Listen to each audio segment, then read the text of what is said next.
Hello viewers. இது வந்து நாங்க வந்து 100 சென்டென்சஸ் ப்ராமிஸ் பண்ணி இருக்கிறோம். அதுல வந்து 32 to 40 இந்த வீடியோல போடுறோம். இதுல என்ன ஒரு விசேஷம் அப்படின்னு சொன்னா, எல்லாமே மிக்ஸ் பண்ணி போடுறோம். அதாவது intermediate level, advance level, beginners level அதெல்லாம் மிக்ஸ் பண்ணி போடுறோம். இதுல வந்து எல்லா வந்து சென்டென்ஸ் ஃப்ரேமிங் வந்து மேக்கிங் ஆஃப் சென்டென்ஸ், வெக்காபுலரி, இலக்கணம் இவ்வளத்தையும் மிக்ஸ் பண்ணி போடுறோம். அதான் இந்த வீடியோனுடைய ஒரு சாலியன் ஃபீச்சர், சிறப்பு அம்சம். இப்போ நான் சென்டென்ஸ் நம்பர் 31 சொல்ல போறேன் பாருங்க. இது வந்து பள்ளிக்கூடங்கள்ல டீச்சர்ஸ் அடிக்கடி சொல்லுவாங்க, you repeat after me will you.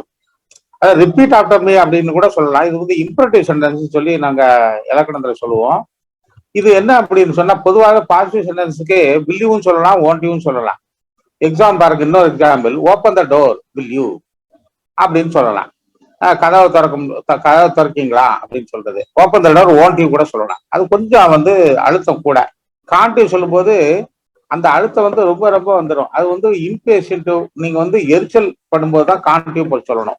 ஆனா வில் யூ சொன்னா போறோம். Repeat after me will you, open the door will you.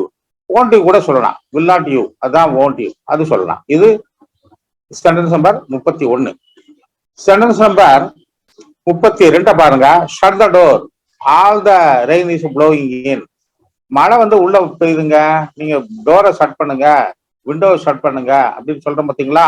இந்த ப்ளோயிங் இன், அந்த இன் அப்படிங்கிற ப்ரிப்போசிஷனை இங்க கண்டிப்பா பயன்படுத்தியே ஆகணும். This is house I want to live in. இந்த வீட்டுல தான் வசிக்க போறேன் அப்படின்னு சொல்லும்போது அந்த இன் வந்து அந்த ப்ரிப்போசிஷன் வந்து ரொம்ப ரொம்ப இம்பார்ட்டன்ட் இந்த சென்டென்ஸ்ல. இது வந்து 32. 33 பார்க்க போறோம்.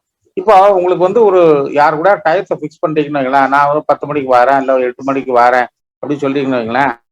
அதான் வேர்ல்டு 9:30 AM சூட். உங்களுக்கு 9:30 AM சரிப்படுமா அப்படின்னு கேட்டுக்கிடலாம். இல்ல அவர் வந்து சரிப்படலைன்னு சொல்லும்போது மேக் இட் 10 இல்ல மேக் இட் 11 o'clock அப்படின்னு நீங்க கூட சொல்லலாம். அந்த மாதிரி இந்த சூட் அப்படிங்கிற வார்த்தை கண்டிப்பா சொன்னா உட்டுக்கிறது வந்து கொஞ்சம் பொலைட்டு வில்ல விட. அதனால 9:30 AM என்ன டைம் வேணாலும் போட்டுக்கிடலாம். இது வந்து சென்டென்ஸ் 33. 34 பாருங்க. இது வந்து இந்த 34ல கலகேஷன் பயன்படுத்தி இருக்கோம். கலகேஷன் சொன்னா பாருங்க, அவர் வந்து நாளடைவுல இல்ல கொஞ்சம் போக போக நேரம் போக போக ரொம்ப பொறுமை இழக்காரு. He is growing impatient. Growing அப்படிங்கிற வார்த்தை தான் சொல்லணும். அத மாதிரி பாருங்க, என் பொறுமை, my patience is wearing thin. அந்த தின் அப்படிங்கிறது மெல்லிசு அப்படின்னு தெரியும், வியரிங்கிறது அணிதல் அப்படின்னு அர்த்தம். பட் இந்த இடத்துல கலகேஷன், என் பொறுமை கொஞ்சம் கொஞ்சமா வந்து குறைய ஆரம்பிச்சுட்டு நான் கோவப்பட்டுருவேன் அப்படிங்கிற மாதிரி சொல்லக்கூடிய ஒரு சென்டென்ஸ் இது க்ரோயிங் இம்பேஷியன்ட். அதுவும் அப்படிதான், இதுக்கு ஈக்குவலான சென்டென்ஸ் தான். இது பேர் கலகேஷன். இது 34. 35ல வந்து குட் கிரேசியஸ். இது வந்து oh my god, nobody is home. இது வந்து இங்கிலீஷ் படத்துல ஸ்ரீதேவி வந்து ஸ்ரீதேவி நடித்த ஒரு படத்துல நோபடி இஸ் ஹோம், வீட்டுல யாரும் இல்லை அப்படின்னு சொல்லும்போது இங்க பாருங்க ஒரு ப்ரிப்போசிஷனையும் பயன்படுத்தல. பொதுவாகவே ஹோம் வந்து வந்து மூவ்மெண்ட்ல இருக்கும்போது ப்ரிப்போசிஷன் பயன்படுத்தக்கூடாது. அப்ஸ்டேஷன் அப்படித்தான், அப்ராடும் அப்படித்தான். அந்த மாதிரி ப்ரிப்போசிஷனை பயன்படுத்தக்கூடாது. பயன்படுத்தாம போட்டிருக்கோம் good gracious oh my god அப்படிங்கிற மாதிரி அர்த்தம்.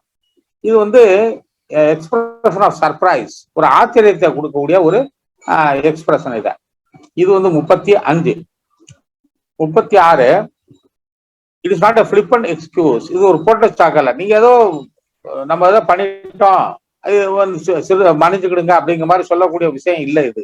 அப்படிங்கிற மாதிரி அந்த ஃபிளிப்பன்ட் அப்படிங்கிற ஒரு அட்வான்ஸ்டு வேர்டை வந்து இதுல பயன்படுத்தி இருக்கோம். இதுதான் சென்டென்ஸ் நம்பர் 36.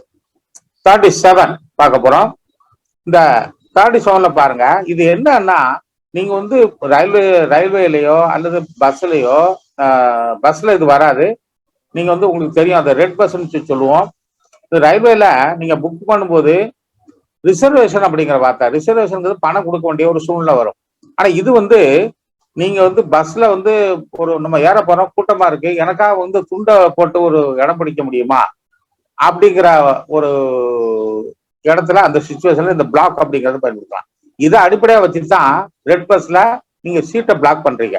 அந்த பிளாக் அப்படிங்கிறதுக்கு அவ்வளவு ஒரு அழுத்தமான ஒரு அர்த்தம் இந்த சென்டென்ஸ் 37ல இருக்குது. அப்புறம் சென்டென்ஸ் 38 இங்க பாருங்க. இது வந்து பைனாமியல்ஸ் அப்படின்னு நாங்க சொல்லுவோம். பைனாமியல்ஸ் அப்படின்னு சொன்னா என்ன இருக்குன்னா, பேக் டு ஃப்ரண்ட். சட்டை வந்து முன்னால எது இருக்கணுமோ அது பின்னால இருக்கு, பின்னால எது இருக்கணுமோ அது முன்னால இருக்கு அப்படின்னு சொல்றது.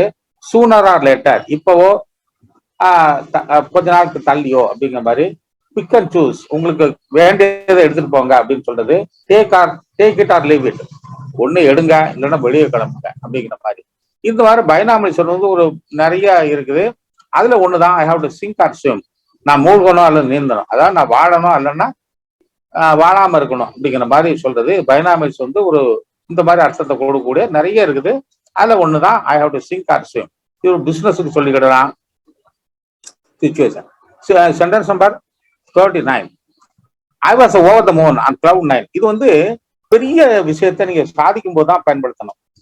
அதாவது கிரேட் அப்படிங்கிறது நீங்க வந்து நேஷனல் லெவல் இன்டர்நேஷனல் லெவல்ல அது பெரிய விஷயத்த அச்சீவ்மெண்ட் பண்ணிட்டீங்கன்னா இந்த மாதிரி வந்து ரொம்ப சந்தோஷமா இருக்கேன் அப்படிங்கிறது நீங்க வந்து I was over the moon or cloud 9 அப்படிங்கிற ஒரு எக்ஸ்பிரஷன் வச்சு நீங்க சொல்லலாம். இதுதான் சென்டென்ஸ் 39.